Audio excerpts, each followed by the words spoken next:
भारत में डिजिटल का इस्तेमाल तेजी से बढ़ रहा है और भारत जिस तरह से जिस सफलता के साथ डिजिटल का इस्तेमाल कर रहा है, पूरी दुनिया के लिए ये एक पहेली बन गई है। दुनिया को लगता ही नहीं था कि भारत में डिजिटल इस सफलता के साथ आगे बढ़ाएगा और इसकी सफलता का अनुमान इससे लगाया जा सकता है कि हाल में ही संयुक्त राष्ट्र ने भी भारत में डिजिटल के क्षेत्र में भारत की प्रगति को देखते हुए उसकी सराहना की है।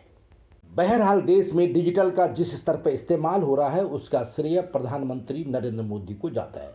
प्रधानमंत्री ने ही नोटबंदी के समय कहा था कि देश की जनता को ज़्यादा से ज़्यादा डिजिटल का इस्तेमाल करना चाहिए, क्योंकि भविष्य में लेन देन का यही एक माध्यम है और हो सकता है कि उन्हीं की प्रेरणा से देश के आम लोगों ने इसका इस्तेमाल करना शुरू किया है। बैंकिंग सेवाएं जिस तेज़ी से ऑनलाइन हो रही है उसी तेज़ी से फ्रॉड भी बढ़ रहे हैं। फ्रॉड बड़ी संख्या पे हो रहे हैं। लोग तो फ़ोन पर भी फ्रॉड कर रहे हैं, फ़ोन पर पे आपकी डिटेल ले रहे हैं और सर आपके बैंक का बैलेंस, आपके जीवन भर की कमाई को उड़ा दे रहे हैं। आपको करना यह है कि किसी को भी फ़ोन पर कोई जानकारी नहीं देनी है। बैंक से संबंधित कोई भी जानकारी, कोई भी सूचना बैंक फ़ोन पर नहीं मांगता है। कई बार आपको जो है कॉल आता होगा कि आपका KYC ख़त्म हो गया, वहाँ भी सूचना नहीं देनी है। साइबर अपराधी रोज़ नए नए तरीके अपना रहे हैं। फ़ोन पर कभी आपके बैंक अकाउंट के बारे में पूछ रहे हैं, कभी आपके बिजली कनेक्शन के बारे में जानकारी दे रहे हैं कि आपका फ़ोन कट जाएगा, आपका बिजली कनेक्शन कट जाएगा, इस तरह से हमको सूचना दीजिए, लेकिन आपको कुछ नहीं देना है।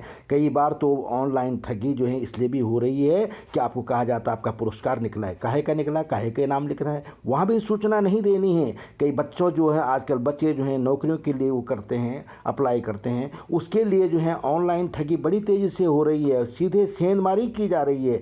आपको कोई भी अनजान जो ऐप्स है वो डाउनलोड नहीं करना है। ये फ्रॉड होते रहे हैं। पहले लोग जो ATM के बाहर रहते थे वो किसी अनजान व्यक्ति को अपना ATM कई बार दे देते कि मेरी मदद कीजिए, लेकिन ऐसा कुछ नहीं करना है, क्योंकि ATM के आसपास बहुत फ्रॉड हो रहे हैं। आपके पैसे को निकाल दे रहे हैं और वो आए दिन जो है लाखों करोड़ों की इस तरह के लोगों का जो है मेहनत की कमाई जो है ये अपराधी, ये बदमाश लूट रहे हैं। आपको करना है कि ATM करना यह है कि जब ATM में जाएं तो ATM के आसपास देखना कोई आपका कोड नंबर तो नहीं दिख रहा है। जब आपका ट्रांजेक्शन पूरा हो जाए, क्या वहाँ पर लिख करके आज आपका ट्रांजेक्शन पूरा हो गया है, तभी आपको वहाँ से बाहर आना। यदि आपकी ट्रांजेक्शन कई बार नहीं हो पाता है, उसमें पैसा फंस जाता है, तो आपको वहाँ देखते रहना है कि कोई और आदमी जो है, वहाँ से इधर उधर जाना नहीं, तुरंत वहाँ देखना है कि कहीं कोई आदमी आकर के फ्रॉड तो नहीं किया हुआ है। तो जब आप कंफर्म हो जाएं कि नहीं वो फ्रॉड नहीं हुआ है, मेरा पैसा बैंक में ही वापस चला गया हुआ, वहाँ से आ जाएगा। लेकिन यह कंफर्म करना ज़रूरी है कि वहाँ पर कोई था तो नहीं है।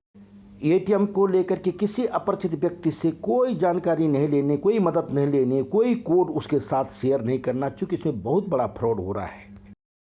दुर्भाग्य से आपके साथ अगर सेंधमारी हो जाती है, कोई घटना इस तरह की होती है, तो आपको जो है तुरंत 155260 पर फ़ोन करना है। यह योजना 2019 में शुरू की गई थी और इसके माध्यम से जितना जल्दी हो सके आपको सूचना देनी। इसके लिए जो है एक और ऑनलाइन भी है, https://cybercrime.government.in पर भी आप जाकर के सूचना दे सकते हैं। लेकिन यह काम आपको 7 से 8 मिनट और 10 मिनट के भीतर ही करना, वरना जितनी देर करेंगे आपका पैसा वापस नहीं लौटेगा, यह तय है। आपको बहुत जल्दी करना है, क्योंकि जितना जल्दी सूचना देंगे वहाँ पर आपको ब्लॉक कर दिया जाएगा। वहाँ पे जो आदमी आपके इस्तेमाल कर रहा है, जो आपसे जिसने फ्रॉड किया है, वह आपका पैसा नहीं निकाल सकेगा। इस तरह की व्यवस्था इन शिकायत केंद्रों पर की गई है, इसलिए आपको यह काम आपको तत्काल करना है।